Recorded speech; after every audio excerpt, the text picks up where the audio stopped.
Good morning mga kabeslan. So, dito po tayo ngayon sa Lopez, Quezon. So, new property na naman tayo mga kabeslan.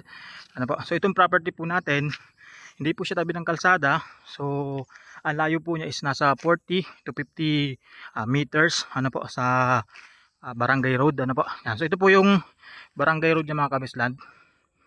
Yan. So, ito po yung papunta sa pabalik po ng Provincial Road. So, simula po dito sa kinatatayuan ko papunta po sa Provincial Road, wala pa po tayong 1 kilometer ano. So nag-drive po tayo, wala pang 1 kilometer. Then from Provincial Road naman papunta po sa town proper ng Lopez. So nag-drive lang po tayo ng mga 15 to 20 minutes ano po. So malapit lang din naman. Kaya kung sakali po na kung gusto niyo makita itong property na to, so sa Lopez po ano, doon tayo sa Jollibee Lopez magkikita. So ito po yung property niya. Ano po? So bali, yun po yung property kabislan sa unahan nito. Yan. So itong tabing kalsada po na to, na property, yan, ito po ay doon sa kapatid nung nagbebenta. So ayon po doon sa kapatid, so willing naman daw po siya magbigay dito ng right of way para makapasok po yung sakyan doon sa property.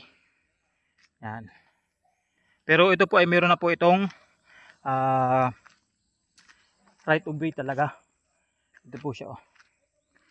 So meron ditong pathway. Yan, meron po siyang pathway papunta po doon. Ito po ay katabi po nitong pathway yung property din. Ano po, so malakad lang po tayo dito na mga 40 meters. Property na po yon. So tingnan po natin yung loob po ng property mga kabesland. So ang kagandahan pa nito, mayroon pong mga poste po dito ng, ayan, may mga poste po ng kuryente, and mayroon pong mga street lights. Yan, kaya maliwanag po dito sa gabi. So dito naman sa papunta na po dito, yan naman po yung madaming barangay pa papunta dyan. So yung mga kabesland, silipin po natin yung property.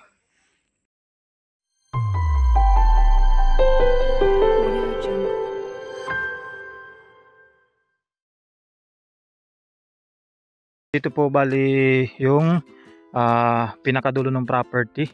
Itong ano na to, ito yung pagitan po niya. Yan. So ito po siya. Meron po siya itong barbed wire. Yan, pag ganun po siya. And ito na po yung pinaka pagitan po ng property ano. So medyo madamo lang po siya. Yan, no, makita po ninyo. Pero ang kagandahan po nito, meron na po siyang mga saging, tapos may mga nyog. Yan, magaganda po yung nyog po dito. So medyo mataas lang pero kaya pa naman pong anihan. O kaya kung sakali, pwede naman din pong putulin. So nakakatatlong putol na po yan. Sabi nung kasama po namin ay nasa 1,500 pesos na rin yung isang puno po ng nyog kung sakaling puputulin. So dito po yung yung right of way. Yan, so pathway po ito. Pwede naman daw po itong dagdagan ng kung gagawing kalsada, papasok yung sasakyan, pwede. So masasacrifice lang itong mga nyog dito po sa to, daan na to. So ang layo po nito sa Barangay Road, wala pa pong 50 meters. Mga 40 to 50 meters lang po yung layo nito.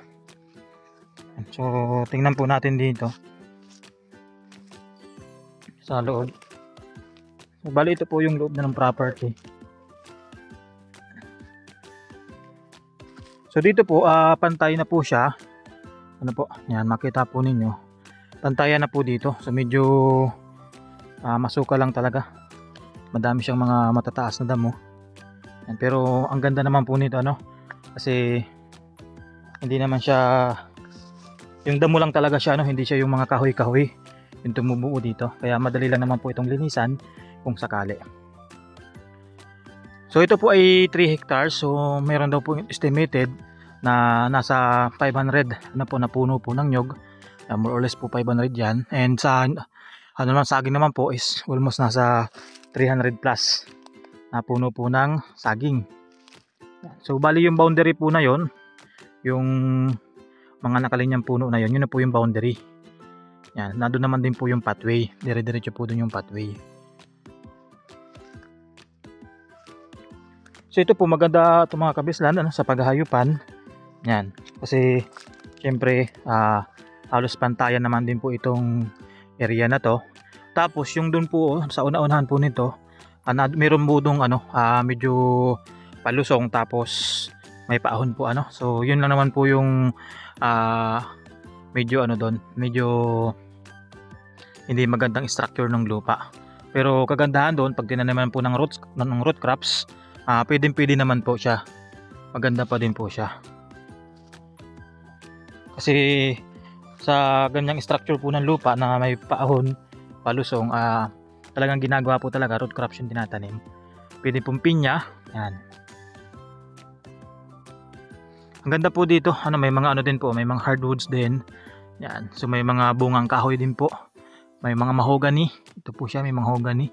And maganda po na yung mga ano, saging nagbubunga na din. So maganda po itong mga kabisland. Yan. So kung kayo po ay naghahanap ng accessible din na property, malapit po sa kalsada. So pwede po ninyo itong i-consider. So kung gusto po ninyo makita itong property na to, pwede po tayo mag-meet up sa Jollibee Lopez, ano po, Lopez Quezon. So from Jollibee Lopez po, magdadrive lang po tayo papunta dito sa property ng mga around 15 to 25 minutes. Yan, so malapit lang naman po siya. Ang ganda po nito mga kabisland, ano? Ganda oh, puro punong-puno po siya ng nyog. So napaka-productive nitong property na to. So walang problema po sa linisin dito mga kabislan kasi hindi siya kahoy yung tumutubo dito, kundi itong mga damo na to. Ano po? So kambingan, yan, pwede po yan dito. So panabong na manok, pwede rin po yan. Ano po? Yan po siya. So kasama pa po yung mga saging doon sa dulo na yon mga kabisland. Kasama po yan. Yung ano na yon, yung kawayan, ano po, mga kasama pa po yan. Ang dami pong saging doon sa ibaba. So mamaya, videohan ko po ano doon sa malapit po doon sa may kalsada. Yan. So may pwede naman po ditong pasukan daw ng ano ng sasakyan kung sakali, kasi yung kapatid po ng may-ari na nagbebenta, yung property niya ay katabi po ng barangay road. So doon po pwede daw po doong gumawa ng daan ng sasakyan papunta po dito sa property, kasi mga 40 to 50 meters lang naman po yung layo nito sa barangay road. Ano pa?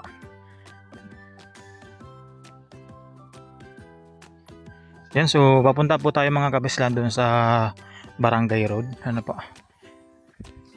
Yan, so ito po yung ito yung pathway. Yan, so papunta po doon sa barangay road. So nandito po kasi yung barbed wire yan sa property. Ano po? Pero ito ayon po doon sa sa kapatid po ng may-ari, kasi yun po yung sumama sa amin. Kasakop pa po ito ng property. So reason why bakit nasa labas po ito ng bakod ay ng bakod, kasi parang binigyan po nila ng daan itong yung mga tao dito sa pathway na to. Kaya doon po sila bakod, may barbed wire po yan pag ganun. Pero yung muhon po ay nakalinya po dito sa dito sa bakod na to nung kabilang property, na doon po yung muhon, yung pagitan talaga. So pag-uusapan na lang po namin nung may-ari kung anong pwedeng gawin po dito sa area na to. Kung i-move pa yung bakod nila dito sa malapit. Kasi ang daw po is pwede naman daw pong gumawa dito ng kalsada talaga. Kaya medyo maluwang po yung niya, space. So ito po mga kabisland yung medyo palusong po dito na area. Ito po siya. Yan, yung medyo palusong na area po ito. So hindi siya masyadong kita. Punta po tayo dun sa medyo ibaba pa.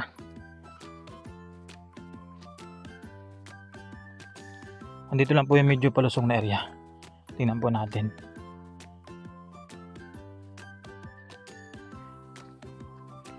Ito po siya Ito po mga kabisland yung medyo sinasabi ko sa inyo na medyo palusong na area. Ito. Yan. So hindi naman siya ganun kalusong. Tapos nag-stick po siya doon. Pasokin po natin.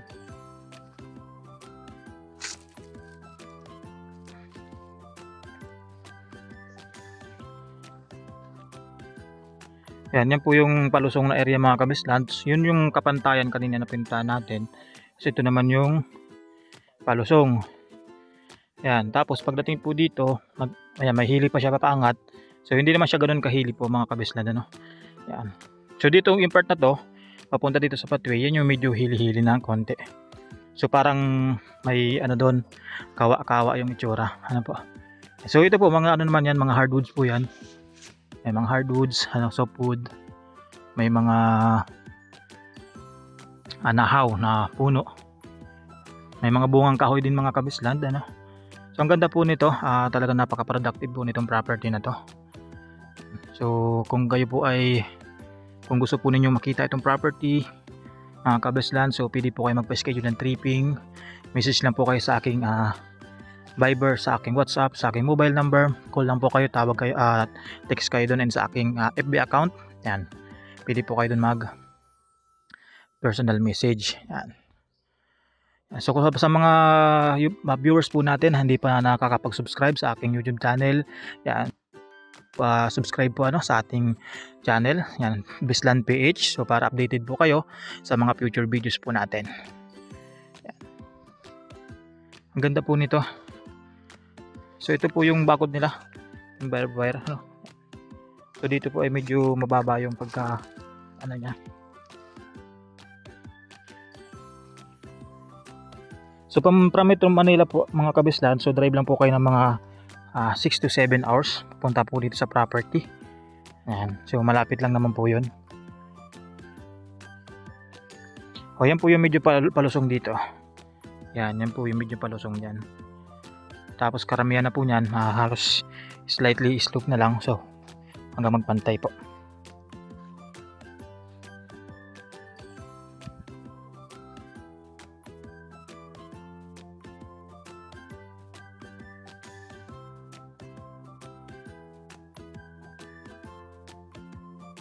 Ito po siya yung malapit sa pathway. Ang ganda po nito. Ito halos mga slightly slope pero hindi naman siya matarik talaga. Slightly lang talaga. Ito po, meron na rin pong linya ng kuryente. Ito po, kasi may bahay daw po doon sa dulo doon sa mga yung part na doon, yung papunta pong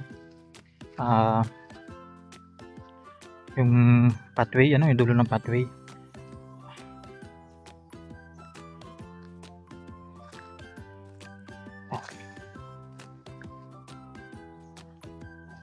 So ganito po yung structure ng lupa dito mga kabisland. Slightly slope, tapos pagdating dun sa baba na yon, slightly slope, tapos dun hanggang dun sa part na yon pantayan na. Ito naman ganun din dito, slightly slope, halos kapantayan na din. So madami lang talagang ngayon, damo, sukal-sukal ng konti.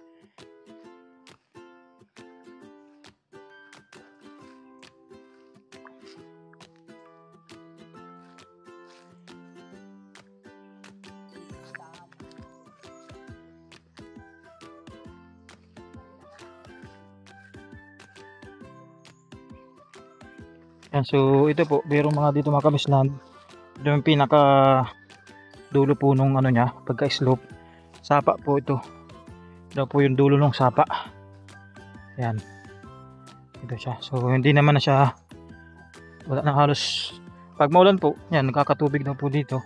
Pero pag ganitong mainit, yan, kakunti lang. So ito po yung bukal ng tubig din nila dito. Wala nga pong tubig ngayon. Yan. Siya. Pag ganun po siya. Siguro pag dalinisan po yan doon, maaari po magkaroon din siya ng tubig. Kaya pala para po siyang pag ganito po siya. Tapos pag ganun. Yan. So nandito po yung sa tubig.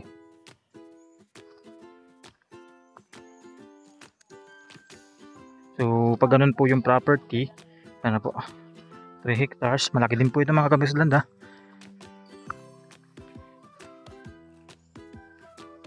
Tapos kung magagawa po ng daang sasakyan, bali dito na po dadaan. So meron naman na po siyang hukay. So bali hanggang dito lang po yung property. Itong yung mga nyug na to. Tapos papunta doon sa kapatid na po yun. So ito po siya. Meron na po siyang parang hukay. Yan. So okay naman daw po dun sa kapatid na gawa dito ng kalsada. Kung sakaling mabibili yung property, pwede din na dito dumaan yung sasakyan. So tingnan po natin ano. So wala pa nga itong mga 40 meters lang talaga po ito. Yan. Puntahan po natin yung Barangay Road. So mula yung Barangay Road mga kabislan, nag-drive lang kami doon ng mga wala pang 1 kilometer. Yan. Galing kaming provincial road. Ano po. So kaya malapit lang din naman. Ito siya.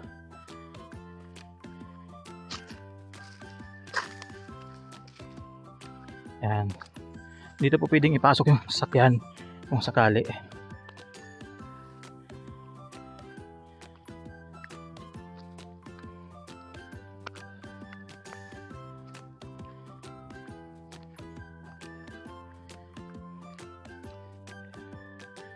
Yan, ito na po yung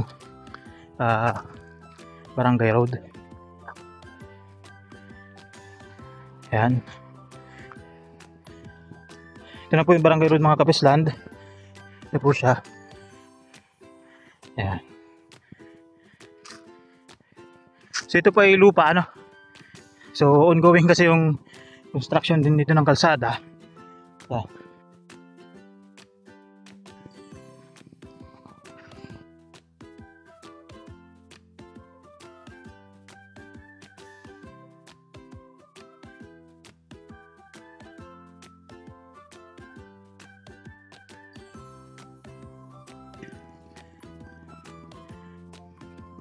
So maganda dito mga kabisland. Kung gusto po ninyong makita itong property, pwede po kayong schedule ng tripping Yan. Ganda po nito.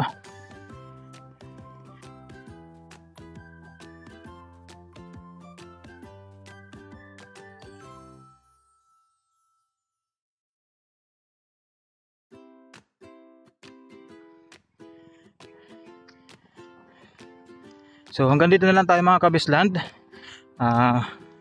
Ingat po palagi and God bless po sa lahat.